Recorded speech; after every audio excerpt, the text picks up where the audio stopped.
Lions Rock Productions.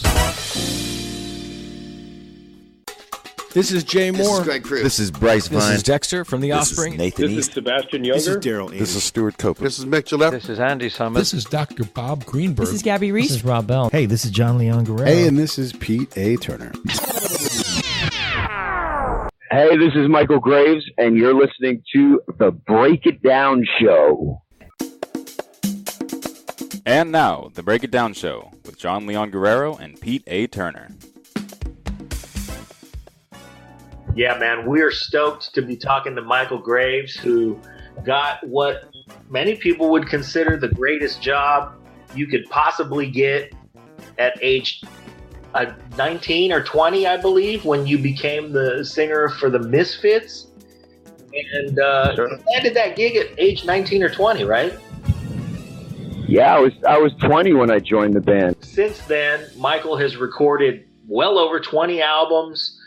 Including live albums, you've got, I lost count. It's 20-something records that you have given the world. And in the course of that prolific music career, you find yourself now on tour practically all the time and recording constantly from what we can tell.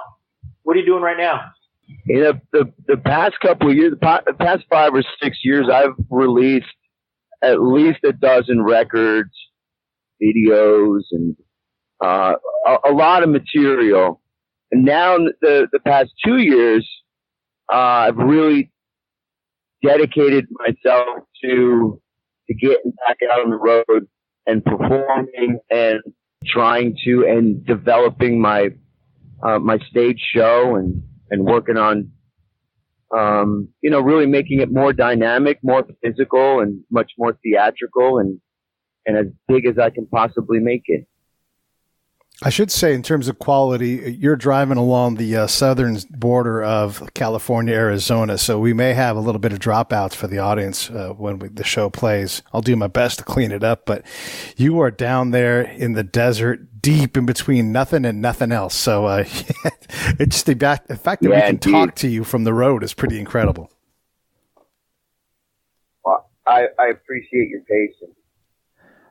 Oh, it's no worries at all. No, you're super polite. Hey, you're prolific, man. And you seem to have hit a gear that's different than what you were doing before. I mean, you had a lot of stuff, a solid body of work, but you said, nope, I've got a lot more in me. Tell us about that transformation. What flipped in you that made you to continue to make the transformation, the transition from the Misfits into now, it's I guess it's like an actor who kind of gets typecasted and he kind of gets put in a box, and breaking out of that into different styles of music and the different things that I wanted to do that might have in some cases were alien to a lot of the fans as I first came out of the Misfits. In some ways, there was a method to my madness, especially when I went back to the beginning, if you will, and started playing and performing acoustically. Right around the time I got involved advocating for and working with the West Memphis Three, and there was a strategy to that. I wanted to go back to the beginning, where rock and roll came from. And working with, the West Memphis Three and composing with Damien Eccles, who was a Southern gentleman, I went down that way and spent as much time in Mississippi, Arkansas, Alabama, Tennessee, as I possibly could, and immersed myself in the music of the American South. All the way back to the old slave songs that came out of gospel music and church music, the blues, and, all the way through to the beginning of rock and roll, Elvis Presley, and immersed myself in that music and just kind of started over and tapped into that spirit and moved forward. And the audience, was there and they continue to be there. And it's a blessing. I just want to For our listeners, I'd like for you guys to understand the West Memphis 3. Maybe we'll put a link on the show notes, understand what they're about. But Michael, I wanted to talk about your output the last 5 years. You said you got a dozen or so albums that you've done. Yeah. What is it about recording more now? And talk about the idea of recording more now, even though, you know, album sales. I mean, you specifically have had a career that spans a band that sold records to the dawn of a new day where we have technology that allows us to hear all kinds of music without having to buy records. And that's adversely altered the landscape of a recording artist. And the way that you make money, and yet you're churning out twice the number of albums that most acts are required to on a label contract. Yeah, that's true. The business is very different. You know, I am old enough and I've been in the business long enough to remember the way that the model was back in the day, if you will. And then obviously with all the technology that came flooding into our world, it's drastically changed how you play the game, if you will. And for the past, you know, again, like 5 or 6 years, my output has been because the season in my life that's been the past 5, 6 years, almost, you know, almost a decade. There was so much going on in my life internally and externally that it really provided a lot of material, if you will, to be creative the way that I have been. And the strategy was that, you know, there was a couple of different strategies. It was, all right, to push myself to be creative and to challenge myself in order to sharpen and hone those creative skills, and to also to release a bulk of material, because there was nothing holding me back from doing so. And so if and when I felt the need to be creative, I was. But there was also, you know, like we were saying, a business aspect to that, to where, because of my fan base, and because of technology and the way that I implement the applications that you can use in this industry now, I can churn out creations like that because I have the fan base that's willing to consume that sort of output. So, like back in the day, you could put out a record, make a video, and you go out on tour. But now it's a completely different world. It's perfectly tailored to an artist like myself, because I can put out a record and attach experiential components to it, whether it be paintings or comic books or videos or spoken word releases. And so you have much more of a complex, you know, project that you can put out to an audience. I've really spent the past couple of years in doing that and honing those creative skills. And now I'm making the pivot over to honing, you know, my performance skills and getting out there and meeting people and shaking people's hands and looking them in their eyes, performing for them and celebrating and with them and talking about all of these different releases and the music that I've put out to prepare for what I want to do and the plans that I have for the future.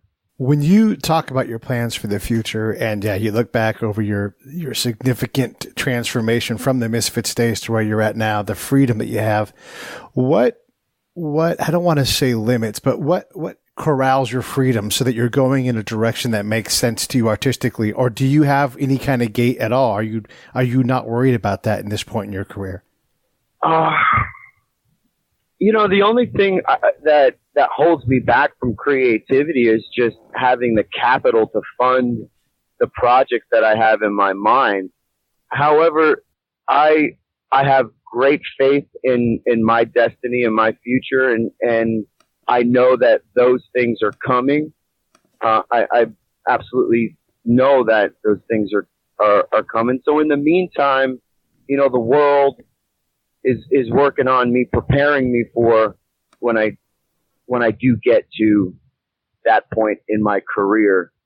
You know, I'm on the potter's wheel, if you will, and all the challenges I've faced in the past have gotten me to this point, and everything that I'm dealing with and figuring out now and wrestling with will make me stronger and better suited to be able to shoulder and you know, react to the challenges in the future when those big budgets come and when those larger projects are launched and birthed. You know, this is what I love, man, is that everybody understands pretty much that music is a young man's game, and that there are, you know, there's angst in a young man's voice that communicates well, especially in what you've made a living doing. But you're at an age now where you can still fucking rock, and you have something to say that's got some life experience behind it, and that is of some consequence. That you're deciding to turn up the gas now on output and give your fans as much as they can handle is, man, it's a blessing. It's a tremendous example, and you are a motherfucker for it, man. Thank you so much. That's not a question. Thank you. Thank you. All right. Hallelujah. I wanted to make that a question, but it just turns out all right. Get that off. That's a beautiful statement. I have a question. So I know you have faith and you're proud to talk about it and everything. And I was watching that Quincy Jones documentary. I don't know if you saw it, but he talks about this. U2's talked about it. I've heard Elvis Costello, like your peers, people out there creating, and they say you have to always leave room for God to enter the room and take that song or give you a song or whatever. I don't know if you identify with that at all, but if you do, talk about it. And if you don't, why wouldn't a guy of faith leave some room for God? How does one deal with that? I love that. I love that you have to leave room for God.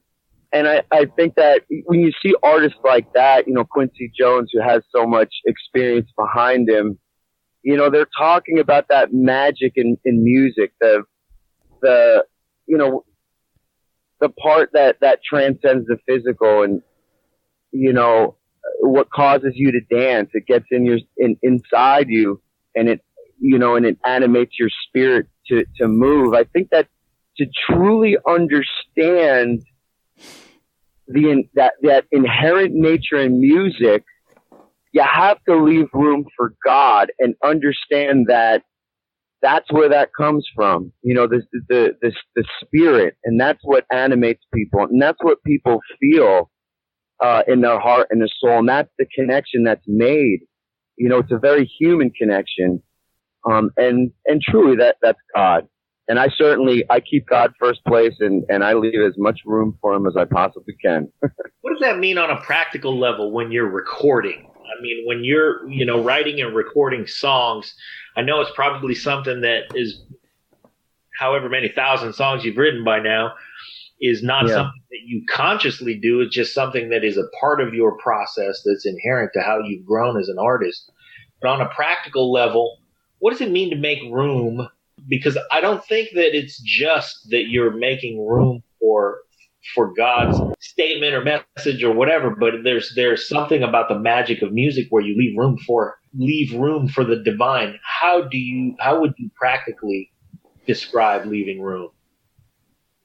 Well, I'm a believer, so again, God's first place in my life. And for me personally, you know, by using my talents and honing my talents and focusing my talents, you know, and I'm in the studio and I'm recording and I'm putting something down, or I'm performing, or if I'm just making demos, all things filtered through God, right? So by using my talents and being pure with it, and, you know, not for selfish reasons, if you will, that allows God's blessings to come in, and that unleashes his power. And then, you know, again, by just being true to the creations that I make, and just reflect that my experiences and my compositions are going to reach out and help people is the hope. And so, I mean, there's nothing that you can practically do. You know, there's no button you can press that makes that happen. But having that faith and doing those things and just having that goodness in my heart, that in my, that transfers out to, to other people. And again, for me and my faith, I ask God to, please God, give me the words, give me the clarity, and give me the ability to communicate and have words and have music to glorify you, God. And I have faith. Method, it's lean back and tell the truth. That's it. Yeah, it boils down to that. It's just truth. Being truthful with yourself, being truthful with your experience. Yeah, and not doing it just to, making music or just for the attention part or, again, intention's everything. Intention is everything. When it comes to intention then, and you're going to get out there in the studio, I'm looking for, when you're prolific like you are right now and you're in the zone, I guess my novice question is, my layman question is how do you know when you're putting out too much and your quality gate is just too wide open, or are you when it's just a stage of like, I just can't ride them fast enough, like there's so much music in me right now? Is it what do you worry about the quality? Because a lot of people are like, they don't release anything because they're so worried about perfection. Kind of help me understand where you're at with that. Yeah. I'll be honest with you. I listen to a lot of the stuff that I release, and I could be critical all day long. The drums drive me crazy. The sounds of this drive me crazy. I wish there was an edit here. There's constantly things that I want to change. When I listen to it with that critical ear, like I have created in the past, few years, like you said, there comes a point where in order to reach those goals and hit my deadlines, I have to be willing to just say, all right, that's it. That's the best that it's going to be. We have to move on. And not that it's good enough, but I look at it like that's what was inspired at that point in time. And that's what it's going to have to be. And having confidence in my abilities and the people that I'm working with. You can't get stuck in let me do it like this and let me polish it over here. It's the old saying, a good song is a good song.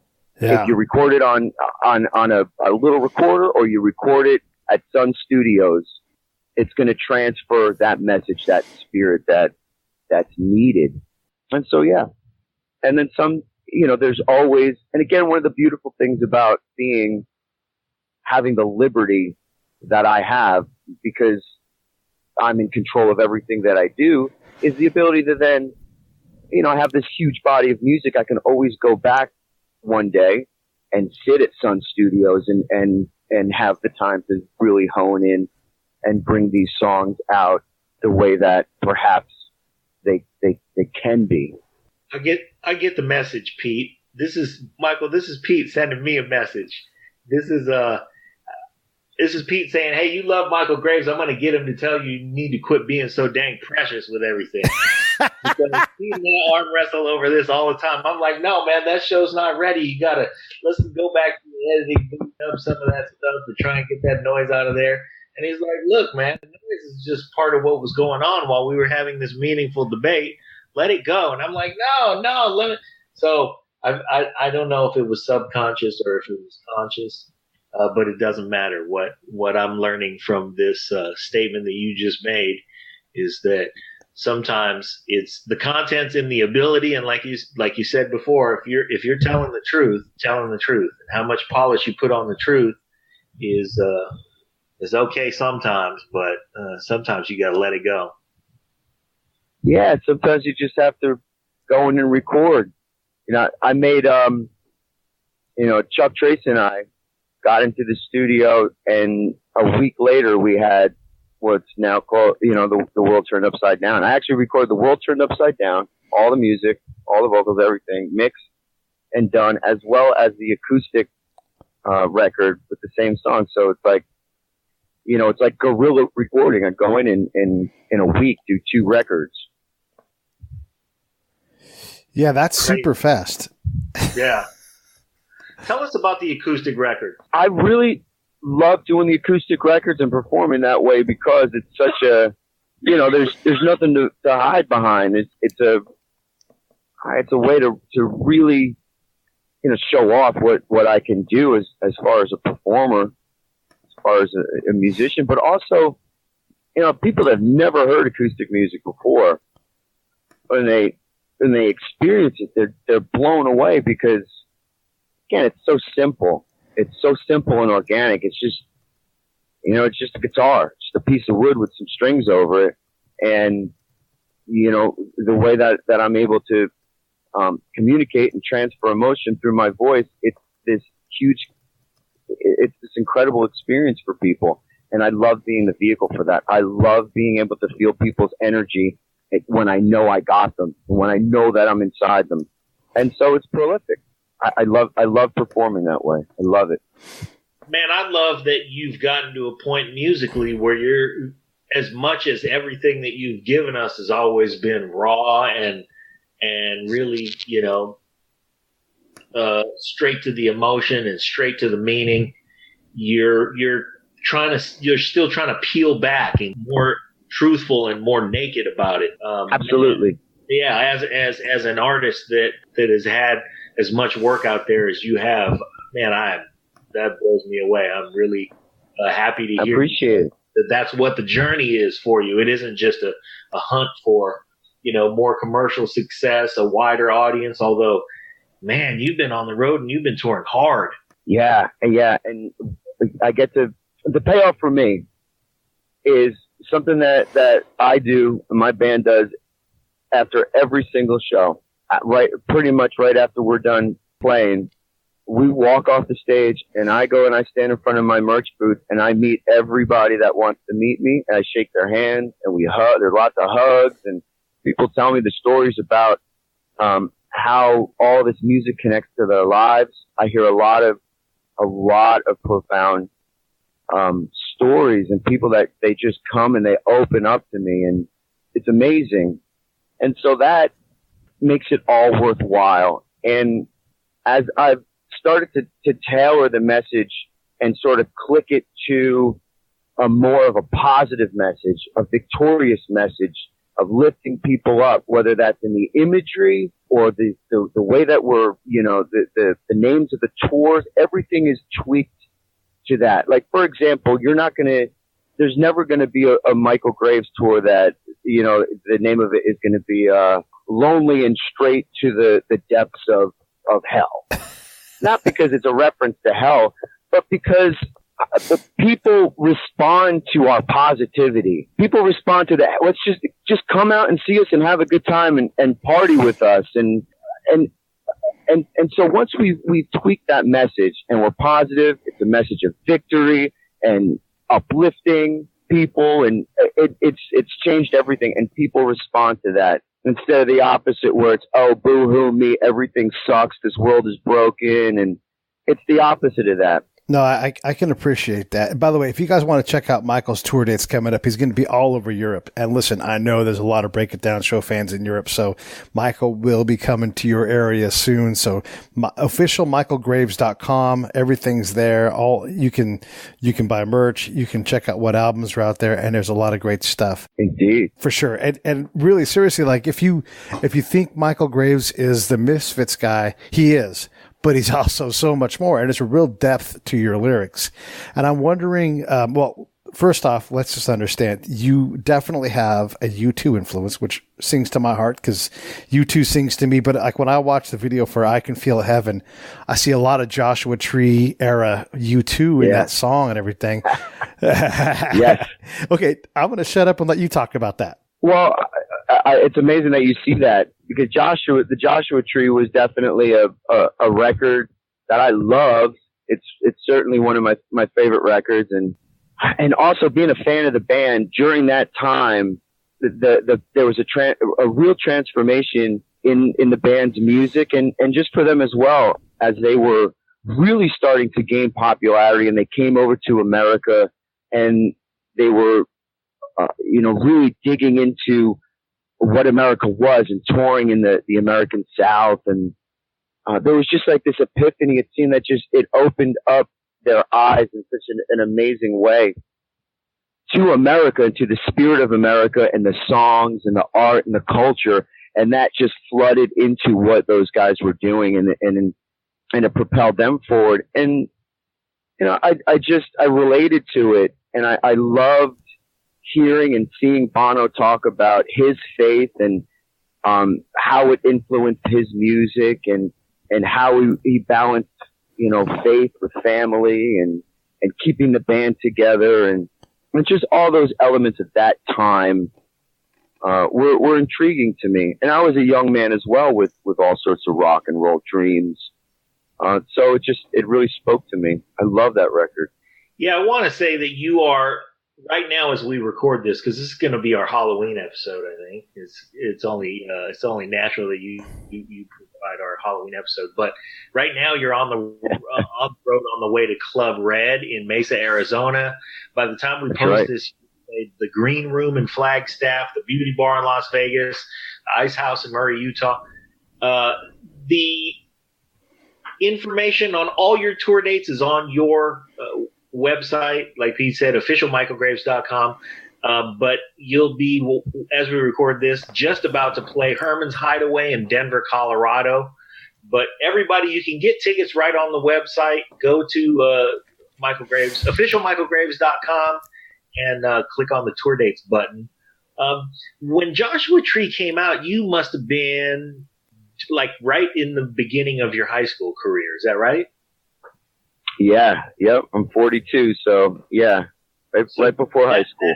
It's prime time. Or actually, yeah. So as a middle school, junior high school kid, you get hit with a record like that, but you mentioned that it sort of spoke to your rock and roll dreams. This episode of the Break It Down Show is brought to you by Lions Rock Productions. That's us. We publish, evaluate, and develop I started podcasts seeing just like this one. my rock and roll dreams probably when I was associated content I would and think content 11 or marketing 12. strategies. So if you're launching You or know, expanding your before social that, media presence, I your business, your personal brand, it was brewing inside me. You know, it was I wanted out to to us on communicate. Twitter It was just this overwhelming feeling or of at John LG I need to communicate. And I remember There's it 1,000 coming ways to into get my a hold of us. spirit. Now I was enjoy the show. probably 7 or 8, I guess. And my parents always took me and my brothers and sisters to New York City around Christmas time to see the windows and see the tree at Rockefeller Center. You know, as a kid, I always kind of dreaded it. I loved going, but it was always cold, and my brothers and sisters would fight, and it was trek around New York City. But I remember one of these journeys we went in. I remember seeing homeless people, and I'd never seen homeless people before. You know, I heard about people that didn't have any place to live, but I never saw it. And that's all I could think about when, you know, it was like the Buddha seeing the bird coming down and eating the worm. I was so moved, you know, and touched and changed by actually seeing it. And so I went home, and I remember, you know, my mom bought me this handmade little red guitar, electric guitar that from some guy in town that I would play with. And I remember sitting down and writing a song called Mostly Alone. And it went on from there. It started with seeing those homeless people, and then it really stirred me inside. And from before that, leading up to seeing those homeless people, the dream in my heart, if you will, was I wanted to be a priest.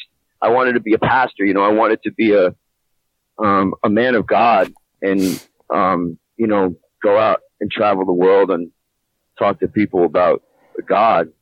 But yeah, that day in New York City, a totally different dream came into my heart. That's amazing. That just points to the importance for the parents out there and among our listeners who take your kids out, man. Just take them out and be with them in the world. Take them out. That's and show true, them man. Every day, because everybody's going to. That's true. And you never know what it is that's going to touch, you know, your soul and propel you in a direction or inspire some behavior in you. Yeah, that's true. You know, I've never told this story before. Probably I've spoken to my parents about it, but I remember as a young man, right around that time as well, my mom and dad. My father was a Navy guy, so he loved the beach. So he would always take us to the beach, even in the winter time. So I remember being in Long Beach Island, freezing cold, and there was like an old shipwreck that came up on the beach. My dad had to take us to see.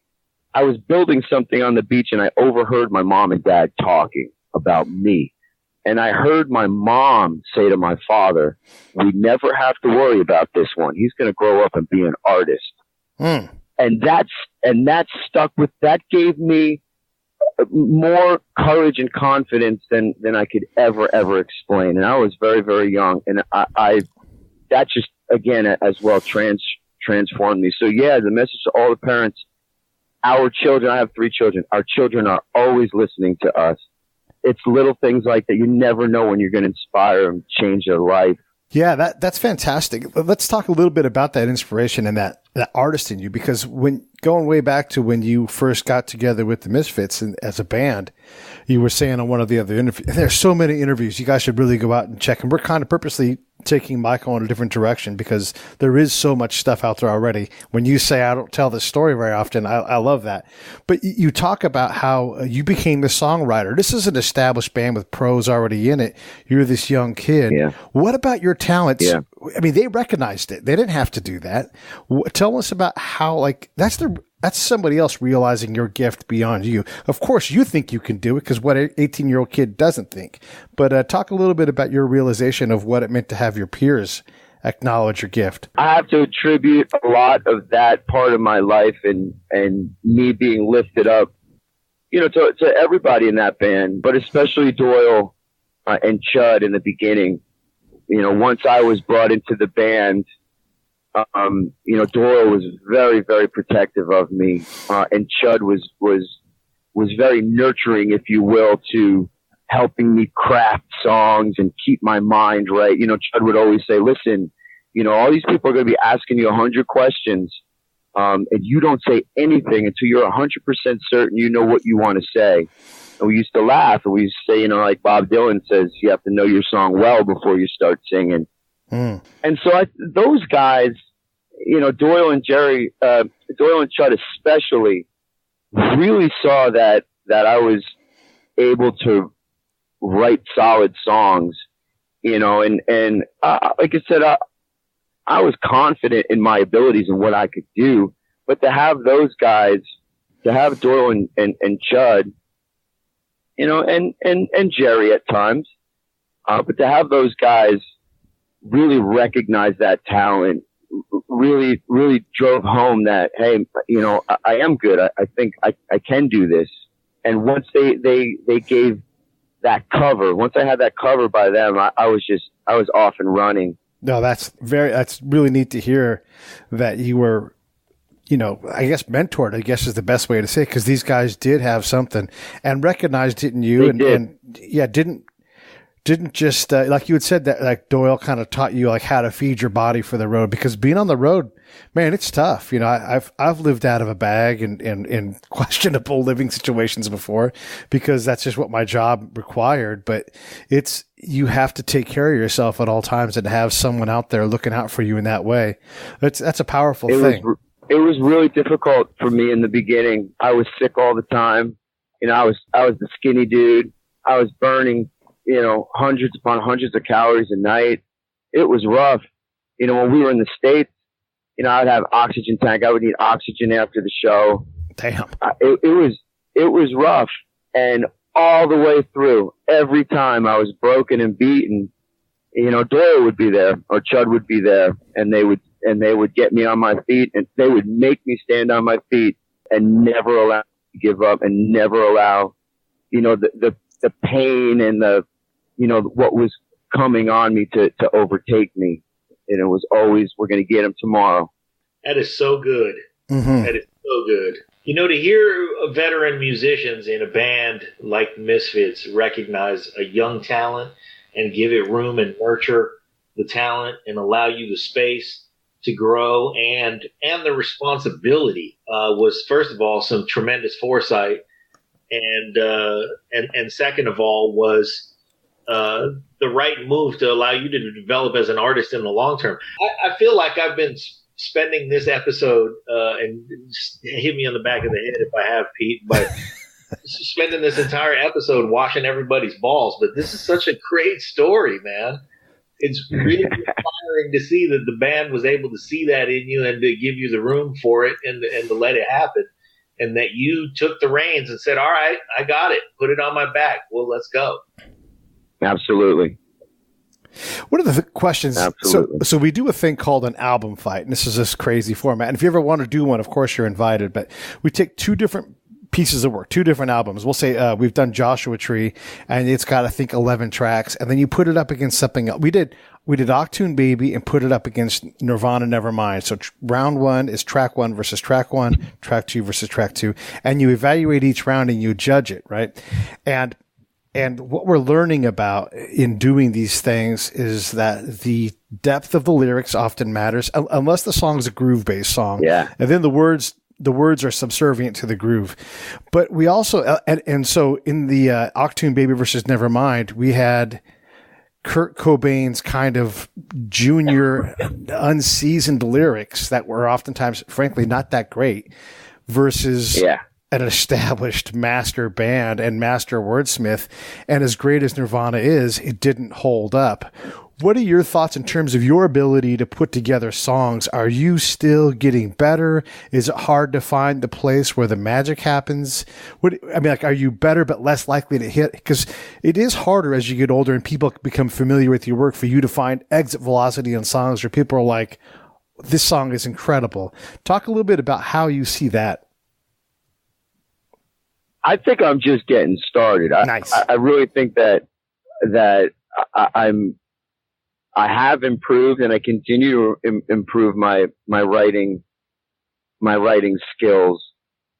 I can't wait to get back into that sort of phase again in the whole cycle of things. Mm-hmm. I believe it goes individually by artists. For myself, and I can really only speak for myself.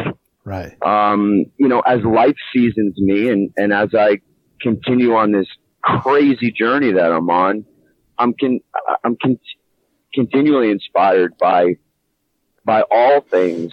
And so I know, and I feel inside me all of the, that material that I know will eventually come out through song. Yeah, I'm way confident that I'm just really just getting going.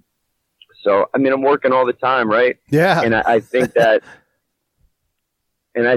that's kind of, like what you got to do when I talk to younger artists who ask about, that the creativity part of it. I always say it's like a muscle, and if you don't work out a muscle or you just, you forget about it, atrophy sets in and the muscle gets weaker. It gets less and less. And then as you get older, different, just life itself kind of has its way of fogging everything up if you don't concentrate or work on it. So it's simple. It's like anything else. If you exercise that muscle and you really focus on it, it improves.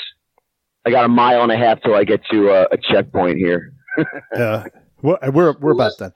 Let's close up by saying, everybody, this has been a great conversation, very inspiring. I hope our listeners are catching all of your throwing down because you're putting a lot of great stuff on us. And I want to point everyone once again to Michael's website and go look at tour dates. Go look at all the stuff on there. Great content. It's officialmichaelgraves.com. Michael Graves is on the road. Go check him out. Hey, man, this is a great show. We appreciate you being on. We love you, and we're big fans. Hey, thank you so much. Thank you very much. Love all you too. God bless you and your listeners.